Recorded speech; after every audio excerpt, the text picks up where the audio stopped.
Assalamualaikum warahmatullahi wabarakatuh. Waalaikumsalam warahmatullahi wabarakatuh. Selamat malam teman-teman, kembali lagi dengan kami di sini. Tim Gasi Laka Muduri Laka Kencope. Tadi malam kita sudah mendatangi tempat pohon yang konon katanya bisa memberikan sebuah karomah. Sebenarnya kita sudah berhasil masuk sampai ke gerbang ketiga. Tiba-tiba pihak dari sana itu sebelum pergi meninggalkan suatu kata Bantolo. Assalamualaikum Yang Sarif. Waalaikumsalam. Gimana? Kenapa? Mungkin Yang Sarif sudah tahu lah apa yang ingin saya tanyakan. Lah. Mentakan sionang. Kejadian sing aku wedeni arep kelakon. Tadi kayak gini. Ya emang bener. Di situ Wijaya Bantolo sengertin aku pernah ngelakoni peperangan gede-gedean. Tapi aku ya orang ngerti cerita. Aslinya kayak ngapa ya aku orang ngerti. Aku ya nurung kenal Wijaya Bantolo. Di situ aku kayak inuesi karo Raja Arya Winola. Nah, nek sing ngerti kejadian peperangannya karo Bedor Kampala gue, sing jelas gue Mujahidin karo Mahaguru Suranggana. Gue sing kok kenal ke gue loro, karena gue sing melu ning dalam peperangan gue nang. Mujahidin itu Mbah Sariman ya yang? Ya mungkin sing kok pahami gue. Ya Mbah Sariman itu mas. Ya wis aku pengen ngerti cerita sing lengkap mending diundang bae Mujahidin apa Mahaguru Suranggana. Gue malah bisa menceritakan apa sing kok karepna. Berarti kalau saya ingin mengulik atau mau mendengarkan apa saja yang terjadi dalam peperangan itu, saya akan menemui Mbah Sariman dulu. Ya. Duduk mas, duduk. Kamu gimana sih? Assalamualaikum. Waalaikumsalam. Mohon duduk dulu, jangan marah-marah. Duduk dulu, jangan marah-marah. Tua mbah. Duduk dulu, jangan marah-marah. Iya, sekali aja gitu loh. Duduk dulu, Saya juga denger. Mbah Sariman. Ya. Gimana? Mbah Sariman sudah mendengar percakapan dari saya dan Eyang Sarif. Enggak, saya enggak denger apa-apa kok. Berilah saya pencerahan mengenai ini, Mbah Sariman. Gini, sebenarnya saya tuh sudah tahu apa yang kalian alami. Dahulu, memang eyangmu yang namanya Wijaya Bantolo mempunyai seorang sahabat. Sahabat itu begitu dekat, yang bernama Bedor Hampala. Eyangmu Wijaya Bantolo, beliau itu ingin menyebarkan kepercayaan agamanya yang saat ini pun kamu peluk. Islam, Pak? Ya, di wilayahnya. Akan tetapi Bedor Hampala, dia itu mengajarkan ke orang-orang terdekat untuk menyembah patung dengan ajaran-ajarannya. Eyangmu Wijaya Bantolo menegur Bedor Hampala. Mengapa engkau melakukan ini? Bukankah ini menyesatkan? Karena beliau tidak ingin sahabatnya terjerumus ke jalan yang salah. Akan tetapi keras kepalanya Bedor Hampala malah membantah, bahkan memaki-maki. Begitu kata-kata jelek itu keluar semua dari mulut Bedor Hampala itu. Ya akhirnya ada yang membuat Bedor Hampala ini amarahnya memuncak. Sakit hati. Karena Eyangmu Wijaya Bantolo berkata seperti ini.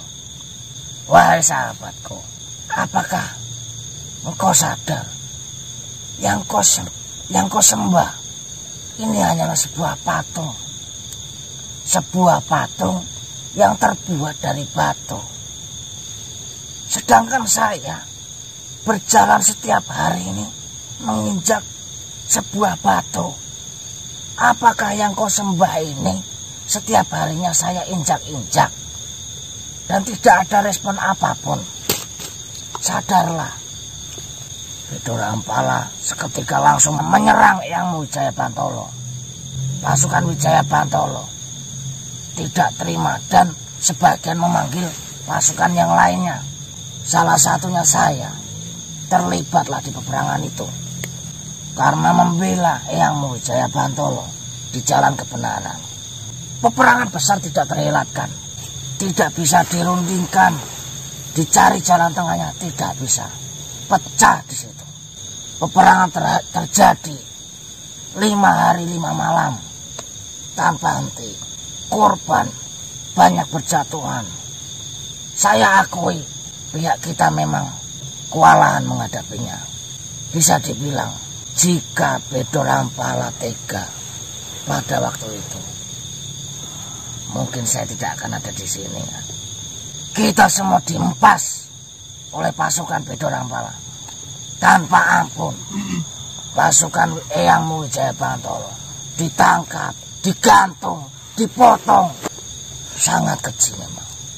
Akan tetapi di waktu itu oleh Eyang Wijaya Bantolo berkata, cukup hentikan sahabatku. Aku mengakui kekalahan ini. Hentikanlah, biarkanlah yang tersisa hidup. Jangan kau bunuh. Dan saya tidak akan mencampuri urusanmu. Karena perkataan Eyang Wijaya Bantolo seperti itu, Bedor Ampala sedikit terbuka hatinya untuk menghentikan peperangan, mengisyaratkan pasukannya agar tidak membunuh yang tersisa di situ. Salah satunya saya yang masih hidup, termasuk yang kau kenal mungkin, Suranggana. Ya, di situ Eyang Wijaya Bantolo berkata, sahabatku, aku akan kembali dalam bentuk yang berbeda.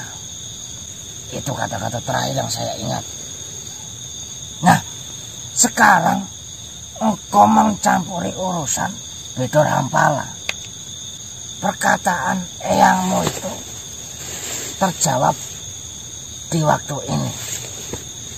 Apakah engkau bentuk reinkarnasi dari Eyang Wijaya Bantolo, atau engkau memang ditakdirkan untuk meneruskan perjuangan Eyang Wijaya Bantolo, atau engkau memang meniti jejak yang sudah dilakukan Wijaya Bantolo di ratusan tahun yang lalu? Nah, Allahualam. Ya, benar sekali. Mas Harimar, bagaimana? izinkan saya untuk bertemu dengan Eyang Wijaya Bantolo. Nah, itu bagus. Kamu langsung tanya ke beliau saja. Nanti akan saya panggilkan. Untuk sementara ini, kalian tetap berada di sini. Baik, teman-teman. Memang tadi cerita secara gamblang dan detailnya sudah diceritakan oleh Mbah Sariman atau Eyang Mujahidin. Assalamualaikum warahmatullahi wabarakatuh. Waalaikumsalam warahmatullahi wabarakatuh. Bagaimana cucuku? Ada kepentingan apa kau ingin bertemu dengan diriku? Seperti ini, Eyang. Mungkin Eyang Mujahidin sudah menceritakan kepada Eyang Wijaya Bantolo mengenai permasalahan yang sedang saya hadapi tentang Bedor Ampala itu. Saya ingin menanyakan langkah apa yang harus saya lakukan untuk menghadapi semua ini, ya. Mungkin ini semua adalah kuasa dari Tuhan. Saya tidak bisa memungkirinya. Semua cerita yang kau dengar dari Mujahidin itu memang benar apa adanya. Saya sendiri pernah melakukan sebuah peperangan yang besar dengan Hampala. Dan di situ saya kalah. Dan saya pernah mengucapkan sesuatu kepada Hampala, bahwasanya suatu saat saya akan kembali dalam bentuk yang berbeda. Pada saat itu saya masih sangat menggebu-gebu ingin menghancurkan Hampala, karena tindakan yang dilakukan oleh Hampala sahabatku itu sudah menyalahi kodrat.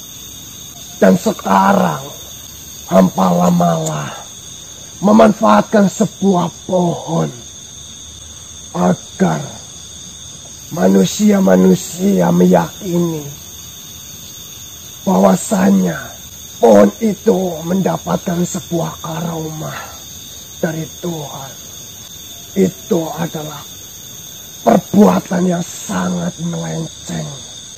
Itulah yang saya juga tidak pernah mengerti ketika saya mengucapkan suatu jawaban, tiba-tiba salah satu dari penjaga sana pergi lalu mengucapkan Bantolo, Bantolo, dan Bantolo. Apakah mungkin ini adalah waktunya yang untuk menghentikan mereka semua? Jujur saja, saya sendiri sudah mengikhlaskan semua kejadian yang pernah saya alami waktu dulu. Saya sudah tidak ada pikiran sedikit pun untuk saya menghentikan Hampala. Karena saya berpikir, jika bukan saya, mungkin saya berdoa bahwasanya suatu saat ada makhluk yang lebih kuat yang akan bisa menghentikan Hampala. Tetapi di sini, dari sebuah ucapan yang dulu saya lontarkan, ternyata yang datang dalam bentuk berbeda, yaitu malah cucuku sendiri, yaitu dirimu. Di situ saya sangat terkejut. Dan jika kau meminta saran terhadap saya, langkah apa yang harus kau lakukan untuk saat ini? Lebih baik urungkan saja niatmu untuk menghentikan Hampala. Hampala sudah semakin kuat, sedangkan saya di sini tidak bisa untuk mengimbangi kekuatan yang dimiliki oleh Hampala. Karena setelah kejadian itu, bukannya saya berlatih untuk menjadi lebih kuat, akan tetapi saya sudah mengikhlaskan itu. Saya sudah terlanjur masuk ke dalam permasalahan itu ya. Dan prinsip saya itu kan, selagi kita berada di jalan yang benar, tetaplah maju, jangan pernah mundur, apapun resiko yang terjadi ya.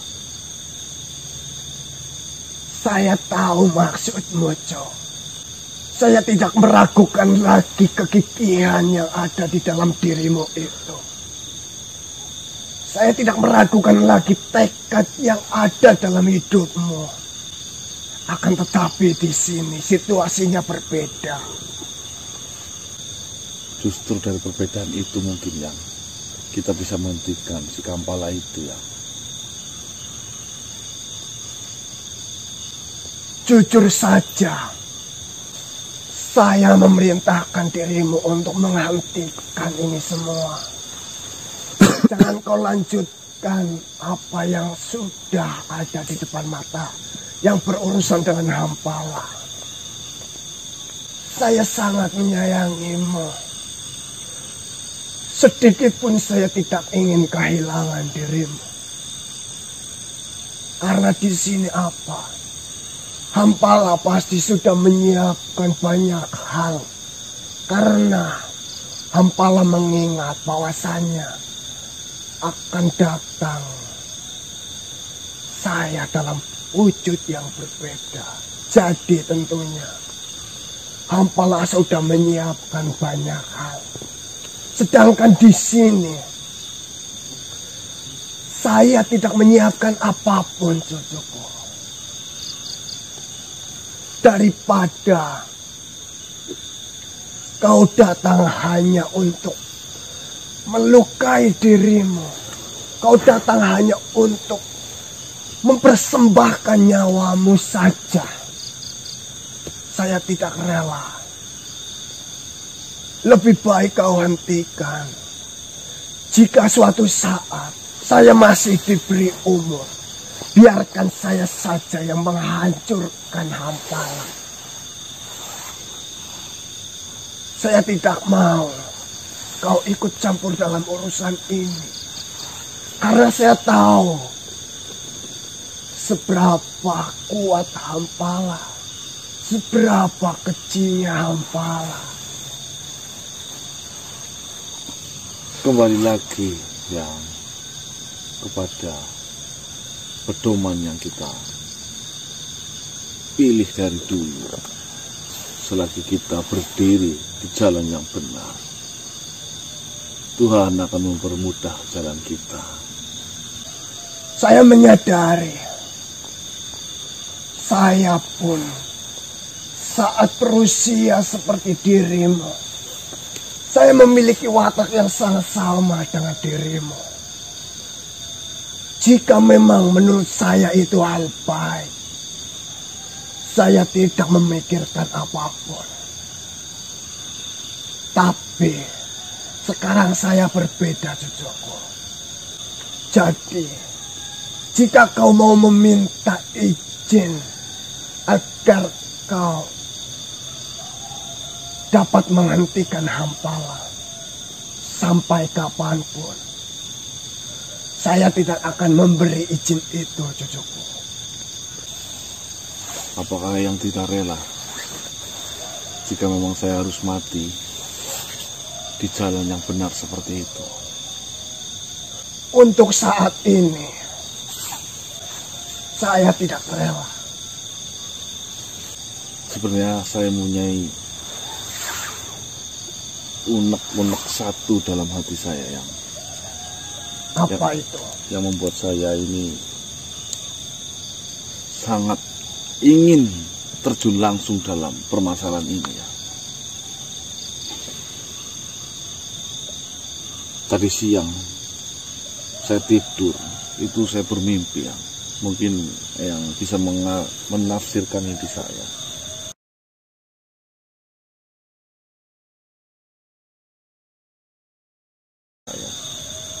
Mimpi apa itu?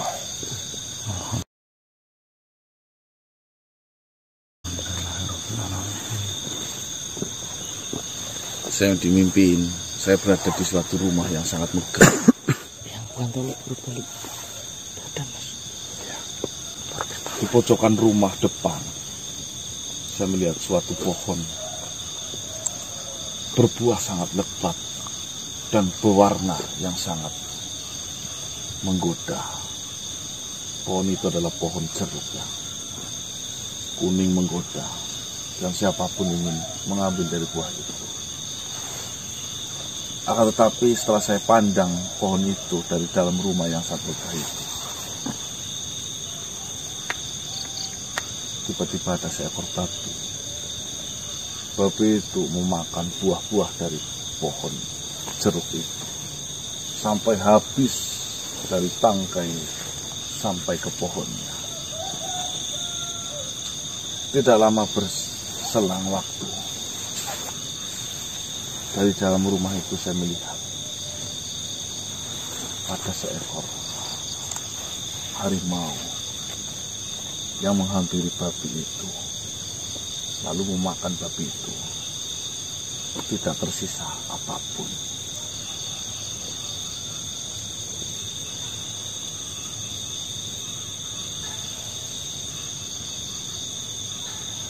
Dan pohon itu tumbuh lagi dan berbuah sangat banyak.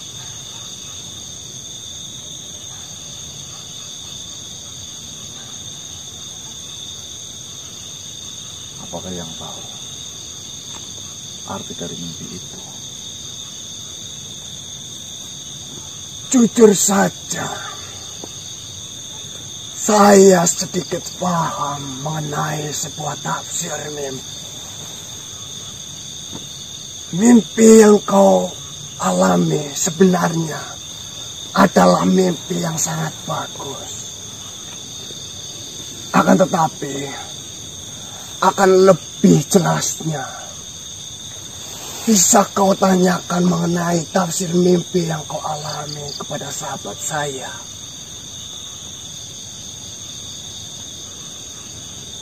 Apakah kau mau agar kau mengetahui apa maksud dari mimpi yang kau alami? Sebenarnya saya sudah bertanya kepada Bapak. Ya, Bapak juga sudah menjelaskan maksud dari mimpi itu. Maka dari itu, saya mengatakan ini kepada Eyang. Jika memang kemantapan hati harus kita tanyakan kepada ahli tafsir mimpi, apa boleh kita buat? Lakukan itu segera, ya. Baiklah. Biar semuanya lebih jelas. Saya sendiri pun sudah paham apa yang kau mimpikan itu. Kau bisa ikut denganku agar kau bisa bertemu dengan sahabatku. Baiknya, dengan senang hati. Baiklah, mari ikut. Assalamualaikum warahmatullahi wabarakatuh. Waalaikumsalam warahmatullahi wabarakatuh.